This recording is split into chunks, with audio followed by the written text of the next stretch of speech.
સહજાનંદ સ્વામી મહારાજને જય. વોલ્યુમ આપજો થોડું જરા, ઇકો. વામે યસ્ય સ્થિતા રાધા શ્રીશ્ચ યસ્યાસ્તિ વક્ષસે વૃંદાવનં વિહારં તં શ્રીકૃષ્ણં હૃદિ ચિંતયે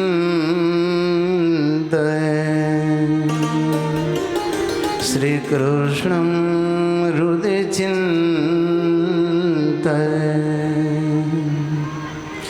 બોલો શ્રી સ્વામિનારાયણ ભગવાન કી જય.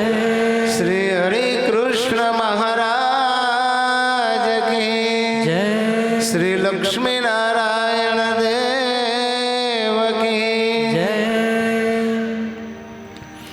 સર્વાવતારી સર્વોપરી અક્ષરધામનો માર્ગ સાંકડો કરવા માટે જેમણે કરુણાએ કરીને હરિમંડપમાં બેસી અને 212 શ્લોકની શિક્ષાપત્રી રચી અને સામાન્ય અને ભાગવતી દીક્ષા આપે અને હરિવર સાથે હથેવાળો કરાવવા માટે ધર્મવંશમાં આચાર્ય પદનું સ્થાપન કર્યું એવા ઈષ્ટદેવ ભગવાન શ્રી સ્વામિનારાયણ સરસ મજાના આચાર્યોદય ગ્રંથના માધ્યમે કરીને આચાર્ય પદની ગરિમા આપણને બધાને સંભળાવી રહેલા વિદ્વાન વક્તા ઘર સભાનું ઘેલું લગાડી અને દુનિયાના ખૂણે ખૂણે ભગવાન સ્વામિનારાયણનો ડંકો વગાડનારા પરમ પૂજ્ય સદગુરુ સ્વામી શ્રી નિત્ય સ્વરૂપદાસજી સ્વામી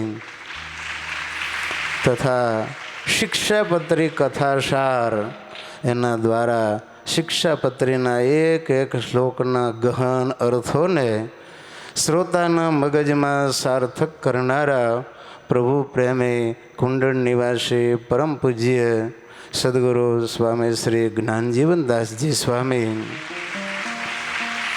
જેમણો આપણે દિવ્યતા અને ભવ્યતાપૂર્વક આવો ઉત્સવ ઉજવી રહ્યા છીએ એવા પરમ પૂજ્ય ધર્મ ધુરંધર 1008 આચાર્ય શ્રી રાકેશ પ્રસાદજી મહારાજ શ્રી વડતાલ ટેમ્પલ બોર્ડના ચેરમેન શ્રી પરમ પૂજ્ય ડૉક્ટર સંત સ્વામી વડતાલ મંદિરના મુખ્ય કોઠારી પરમ પૂજ્ય સ્વામી શ્રી દેવપ્રકાશદાસજી સ્વામી તથા પરમ પૂજ્ય સદગુરુ શાસ્ત્રી સ્વામી શ્રી માધવપ્રિયદાસજી સ્વામી સત્સંગ મહાસભાના પ્રમુખ પરમ પૂજ્ય સદગુરુ શાસ્ત્રી સ્વામી શ્રી નવતમ પ્રકાશદાસજી સ્વામી આદિ મંચસ્થ ગઢડા અને જૂનાગઢ ટેમ્પલ બોર્ડના ચેરમેન શ્રી સર્વે બ્રહ્મનિષ્ઠ સંતો અન્ય સંતો અને સર્વે વાલા ભક્તજનો યજમાનશ્રીઓ પ્રત્યક્ષ અને લાઈવ દ્વારા લાભ લઈ રહેલા સર્વે ભક્તજનોને શિક્ષાપત્રી લેખન તથા આચાર્ય સ્થાપન દ્વિશતાબ્દી મહોત્સવ પ્રસંગે ભાવથી જય શ્રી સ્વામિનારાયણ. શિક્ષાપત્રીમાં ધર્મ સંદેશ એવો વિષય છે. If there were no Shikshapatri and if there were no Acharya, then what will happen? Nobody can reach at the divine abode Akshardham. Nobody can become solitary devotee and nobody will get ultimate salvation. જો શિક્ષાપત્રી ન હોત અને આચાર્ય પદનું સ્થાપન ધર્મવંશમાં થયું ન હોત ને તો કોઈ ભગવાનના એકાંતિક ભક્ત ન થાત, કોઈ અક્ષરધામને પામેત નહીં અને કોઈનું આત્યંતિક કલ્યાણ થાત નહીં. ભગવાન શ્રી હરિએ આપણા ઉપર અપાર કૃપા કરીને આ શિક્ષાપત્રી નહીં પણ શિખામણ પત્રી, આદેશ પત્રી આપણને લખીને આપી છે કે હાઉ ટુ બિહેવ, માણસે કેવી રીતે વર્તવું જોઈએ, ડૂઝ એન્ડ ડોન્ટ, શું કરવું અને શું ન કરવું, એનું જ્ઞાન ભગવાન શ્રી હરિએ આપણને શિક્ષાપત્રીમાં આપ્યું છે.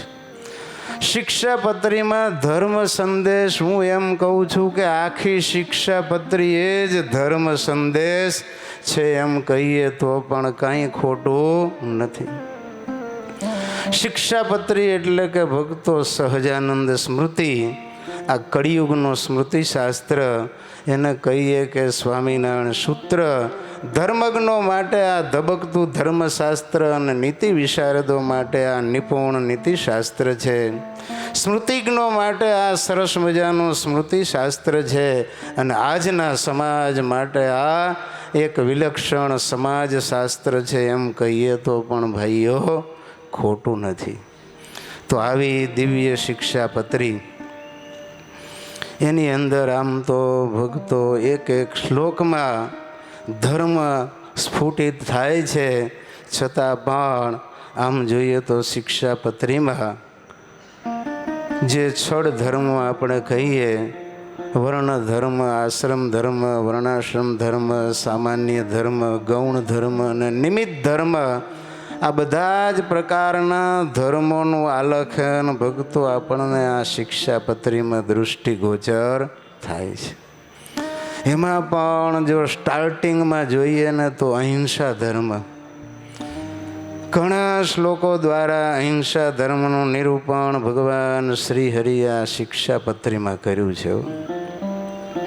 કારણ આમ તો અહિંસા ધર્મ છે એ કળિયુગમાં તો અતિ મહત્વનો ધર્મ છે.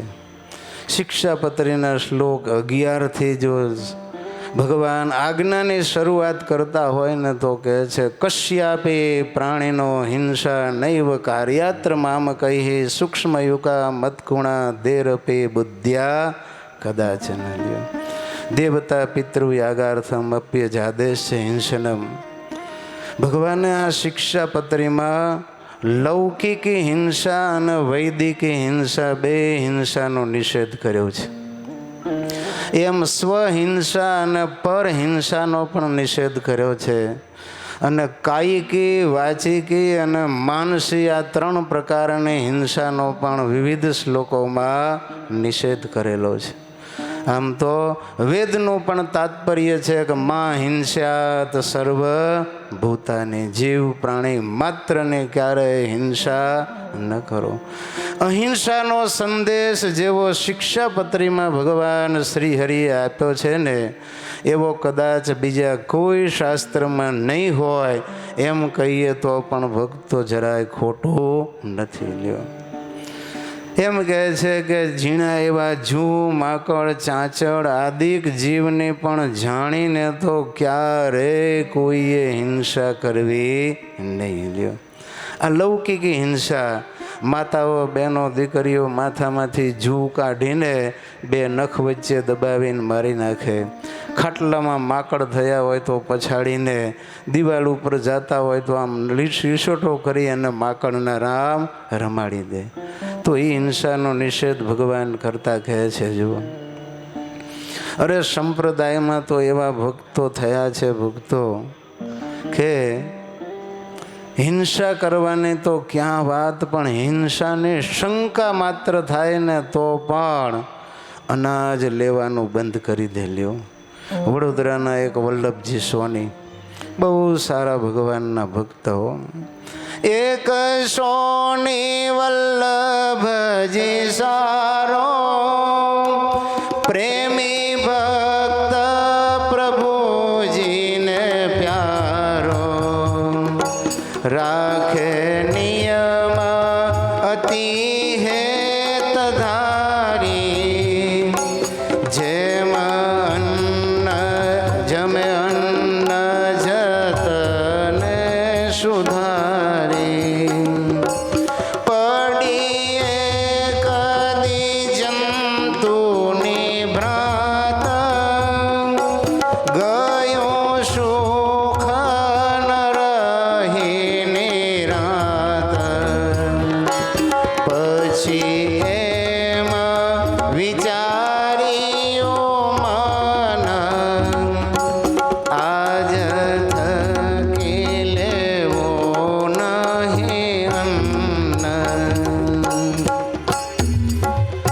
વલ્લભજી સોની ભગવાનનો બહુ સારો ભક્ત અને હેતે કરીને નિયમ બધા રાખે અને અન્ન છે ને એ કાયમ જોઈને ગાળી ચાળીને ઘી તેલ લોટ આદિક વાપરે હો. પણ એક દિવસ જમતા જમતા એના મનમાં ભ્રાંતિ થઈ કે આ સબ્જીમાં ઈયળ આવી ગઈ છે. આટલી ભ્રાંતિ થઈ એટલે મનમાં નક્કી કર્યું કે હું જમું તો હિંસા થાય ને, આજથી જમવાનું બંધ. વિચાર તો કરો કેવા સંપ્રદાયમાં ભગવાનના ભક્તો થયા છે.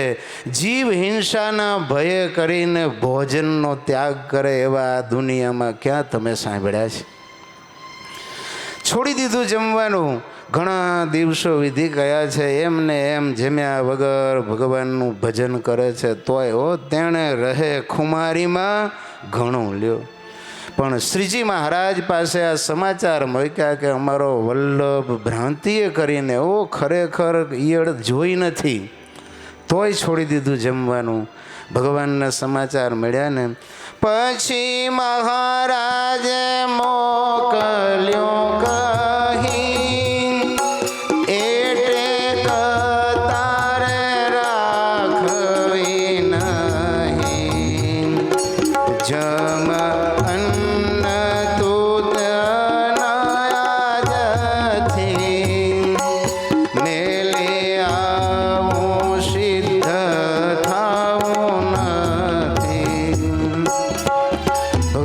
સમાચાર મોકલ્યા મળ્યા. ભગવાનના સમાચાર મોકલાવ્યા કે હે વલ્લભ, આજથી તું બરોબર ગાડી ચાળી સાફ કરીને લોટ ઘી તેલ વાપરીને રસોઈ બનાવીને જમજે. અન્ન છોડીને આપણે કાંઈ સિદ્ધ થવું નથી. કેવા અહિંસા ધર્મપરાયણ ભગવાન સ્વામિનારાયણના સંપ્રદાયમાં ભક્તો છે. લૌકિક હિંસા, સ્ત્રી ધન રાજ્યની પ્રાપ્તિને અર્થે મનુષ્યની હિંસા ભગવાન કે ક્યારેય ન કરવી જો. અને આત્મઘાત તો તીર્થને વિશે પણ ક્રોધે કરીને અયોગ્ય આચરણ થઈ ગયું હોય તો પણ વિષ આદિ ખાઈને ગળે ટૂંપો ખાઈને પણ આત્મહત્યા ક્યારેય કરવી નહીં. આ લૌકિક હિંસાની વાત કરી. વળી ભગવાન કહે છે ન ભક્ષ્યમ સર્વથા માંસમ યજ્ઞ શ્રેષ્ઠમ અપી ક્વચિત. શ્લોક નંબર 15 ન પેયમ છે સુરા મધ્યમ અપી દેવ નિવેદિતમ. કે જે દેવને નિવેદિત કરેલું હોય ને તો પણ સુરા અને માંસનું નૈવેદ્ય હોય ને તો એ ખાવું પીવું નહીં. જે દેવ આગળ આવા માધ્ય માંસના નૈવેદ્ય થતા હોય ને એની પ્રસાદી પણ ભગવાન કે લેવી નહીં. અકાર્ય થઈ ગયું હોય 16મો શ્લોક ભગવાન કે પોતાનું અથવા બીજાના અંગનું છેદન કરવું નહીં. આ બધી કાયિક હિંસાની વાત કરીએ છીએ. યદૌષધમ ચ સૂર્યા સંપૃક્તમ પલ્લેનવા અજ્ઞાત વૃત્ત વૈદ્યને દત્તમ ચાદ્યમ ન તત્ક્વચિત લ્યો. અજાણ્યા વૈદ્ય આપેલું ઔષધ છે ને એ દારૂ તથા માંસયુક્ત હોય તો એ આપણે ખાવું નહીં. તો આ પ્રમાણે ભગવાન કહે છે કે આ બધી કાયિક હિંસા છે. યથા શક્ત્યુદ્યમ કાર્યો નિજ વર્ણાશ્રમોચિત મુષ્ક છેદો ન કર્તવ્યો વૃષસ્ય કૃષિ વિત્તિભિ. 140ના શ્લોકમાં ભગવાન કહે છે ખેતીવાડી કરતા હોય એણે બળદના વૃષણનો ઉચ્છેદ કરવો નહીં. અને ગવાદીનામ પશુનામ ચ તૃણતોયાદિ ભીર્યદિ સંભાવનમ ભવેત સ્વેન રક્ષ્યાસ્તે તરી નાન્ય થાલ્યો. કે ગાય બળદ ભેંસ ઘોડા આદિ ઘરે રાખતા હોય અને એનું તૃણ જડે કરીને સંભાવન થાય ને તો રાખવા, નહીતર એ પણ રાખવા નહીં. વાચિક હિંસા મિથ્યાપવાદન કસ્મિંચિદપી સ્વાર્થસ્ય સિદ્ધે નારોપ્યો નાપશબ્દાસ્ય ભાષણિયા કદાચન. શ્લોક નંબર 20માં ભગવાન કહે છે કોઈના ઉપર ક્યારેય મિથ્યા અપવાદનું આરોપણ પોતાના સ્વાર્થની સિદ્ધિને અર્થે પણ કરવું નહીં અને ક્યારેય અપશબ્દ બોલવા નહીં. કારણ કે એનાથી આપણી વાણીથી બીજાને દુઃખ થાય છે. એને વાચિકી હિંસા કહેવાય છે. વળી ભગવાન કહે છે અપમાનો ન કર્તવ્યો ગુરુણામ ચ વર્યસામ લોકે પ્રતિષ્ઠિતાનામ ચ વિદુષામ શસ્ત્રધારિણામ. કે છે ગુરુ વડીલ લોકમાં પ્રતિષ્ઠિત અને શસ્ત્રધારીઓ અને વિદ્વાનોનું અપમાન ક્યારેય કરવું નહીં. કોઈની ગુહ્ય વાર્તા ભગવાન કે ક્યારેય પ્રકાશ કરવી નહીં. અને આ પ્રમાણે ભગવાને વાચિકી હિંસાને પણ નિષેધ આ શિક્ષાપત્રીમાં કર્યો છે. માનસિકી હિંસા ભગવાન કહે છે ગાલિદાનમ તાડનમ ચ કૃતમ કુમતિ ભીર્જનૈ ક્ષંતવ્યમેવ સર્વેષામ ચિંતનીયમ હિતમ ચ તૈઃ લ્યો. અમારા સાધુના ધર્મ 201માં શ્લોકમાં ભગવાન કહે છે કોઈ ગાળ આપે, તાડન કરે, તિરસ્કાર કરે તો પણ ગમે એવા કુમતીજનને ત્રાસ આપ્યો હોય ને તો એનું ભૂંડું થાય એવું ચિંતવન ન કરવું, પણ એનું સારું થાય એવું ચિંતવન કરવું. આવો અહિંસા ધર્મનો સંદેશ ભગવાન શ્રી હરિએ શિક્ષાપત્રીના માધ્યમે આપ્યો છે. જુઓ, બ્રહ્મચર્ય વ્રત, બ્રહ્મચર્યનો સંદેશ લગભગ શિક્ષાપત્રીમાં 34 જેટલા શ્લોક દ્વારા ભગવાને આપ્યો છે. એ આપણને દેખાડે છે કે ભગવાનને બ્રહ્મચર્ય કેટલું વાલું છે. બ્રહ્મચર્યમ યદ બ્રહ્મ દર્શનમ, બ્રહ્મચર્ય છે ને એ બ્રહ્મનું દર્શન કરાવનારું છે. અરે ભગવાન શ્રી હરિને બ્રહ્મચર્ય વાલું એટલું છે કે ભગવાન શ્રી હરિ સ્વયં આ જીવન બ્રહ્મચારી રહ્યા છે. દત્તાત્રેય ભગવાને એમ કહ્યું કે ભક્તો જેને મૂર્તિ સિદ્ધ કરવી હોય, ધ્યાન કરવું હોય ને એ ગ્રહસ્થોએ પણ એટલા પીરિયડ પૂરતું બ્રહ્મચર્યનું પાલન કરવું. લ્યો, વિશેષ ધર્મો જ્યાંથી શરૂઆત થાય છે, તમે શિક્ષાપત્રીનો જરાક માર્ક કરજો. બધાના વિશેષ ધર્મ મોસ્ટલી છે ને બ્રહ્મચર્ય સંબંધી આજ્ઞાથી સ્ટાર્ટ થાય છે. લ્યો, આચાર્ય શ્રીના ધર્મમાં પણ ભગવાને સમીપ સંબંધ વિનાની સ્ત્રીઓને મંત્રોપદેશ ન કરવો, સ્ત્રીઓને અડવું નહીં, એની સાથે બોલવું નહીં. આચાર્ય પત્નીના ધર્મમાં પણ સ્ત્રીઓને જ ઉપદેશ કરવો, પુરુષોનો સ્પર્શ ન કરવો, એમની સાથે બોલવું નહીં, એમને પોતાનું મુખ પણ દેખાડવું નહીં.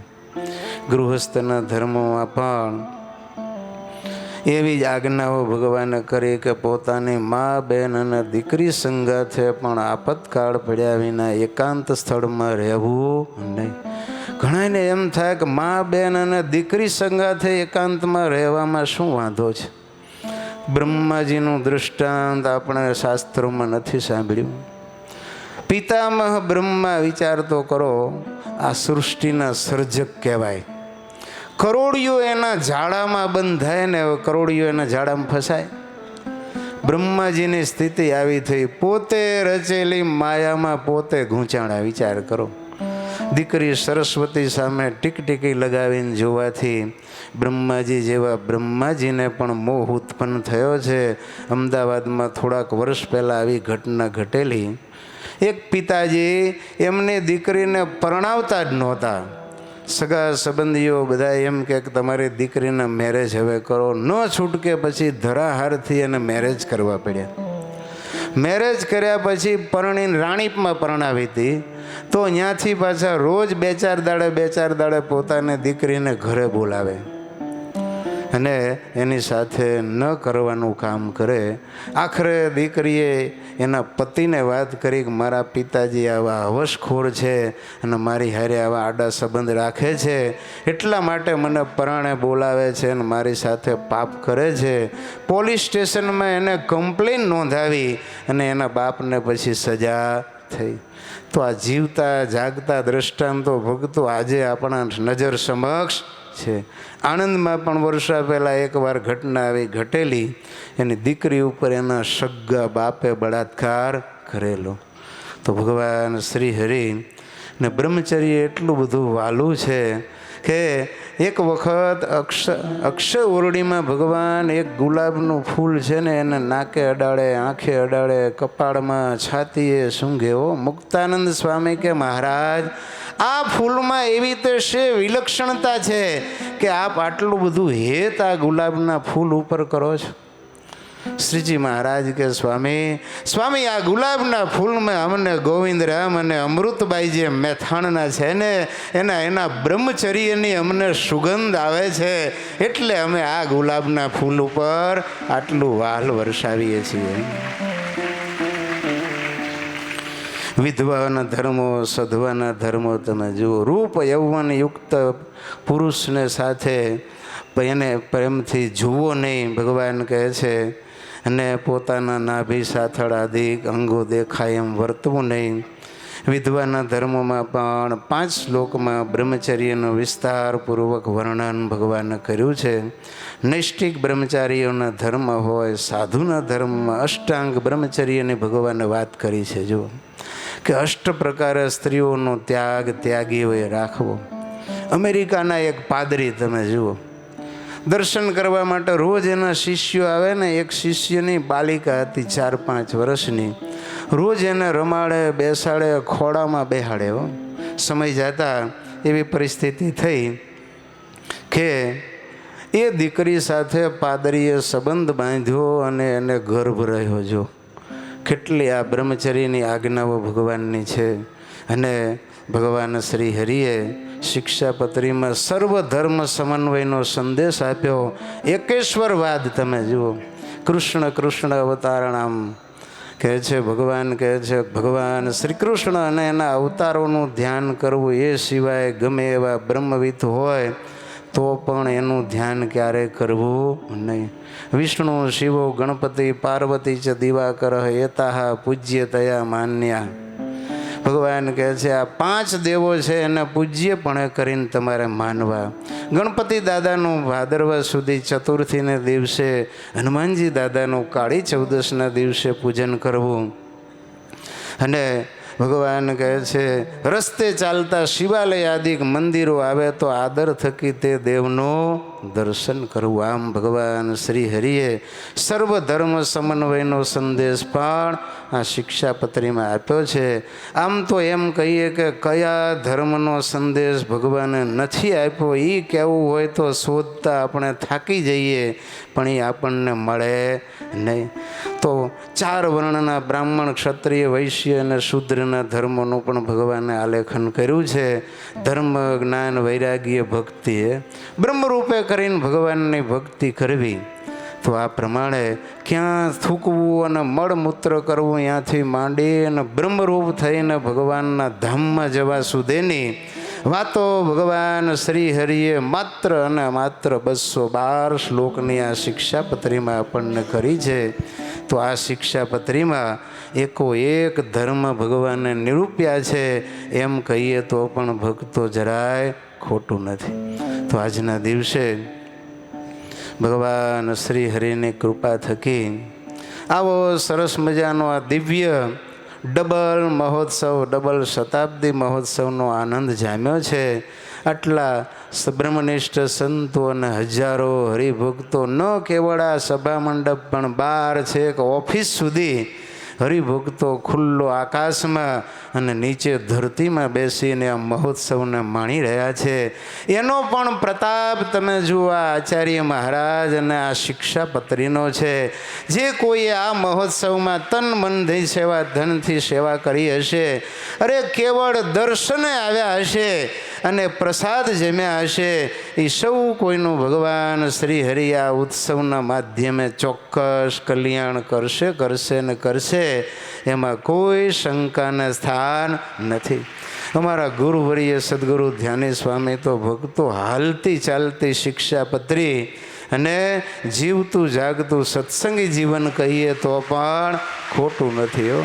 કંઈ કામ કરતા હોય તો મને ક્યારેક એમ કે સત્સંગી જીવનમાં શું લખ્યું છે, શિક્ષાપત્રીમાં શું લખ્યું છે. તો આજે પણ આવા બ્રહ્મનિષ્ઠ સંતો પણ આ શિક્ષાપત્રી રૂપી સુદર્શન ચક્રનું કવચ ધારી રહ્યા છે. અને તમારા બધાય માટે પણ આ શિક્ષાપત્રી રૂપી કવચ અને હરિવર સાથે હથેવડાઓ કરાવવા માટે આવા પરમ પૂજ્ય આચાર્ય મહારાજ શ્રી જ્યારે આપણને આપ્યા હોય તો આ બંનેના માધ્યમે એમાં આપણે ભગવાન શ્રી હરિની જે આજ્ઞા લાગુ પડતી હોય એ સર્વે પોતપોતાને લાગુ પડતી આજ્ઞા પાળવાનો આજે દ્રઢ સંકલ્પ કરે. અમારા મંડળ દ્વારા 1,05,070 શિક્ષાપત્રીના પાઠ કરવામાં આવ્યા છે. તો એમ બીજા બધા મંડળો દ્વારા પણ આવા ઘણા પાઠ થયા હશે. તો શિક્ષાપત્રી તો સ્વયં ભગવાન શ્રીહરિનું વાંગમય સ્વરૂપ. તો એ શિક્ષાપત્રી અને આચાર્યશ્રીના માધ્યમે સૌ કોઈના આત્યંતિક કલ્યાણ થાય એટલી પ્રાર્થના સાથે મારી વાણીના વિરામ. સહજાનંદ સ્વામી મહારાજની જય.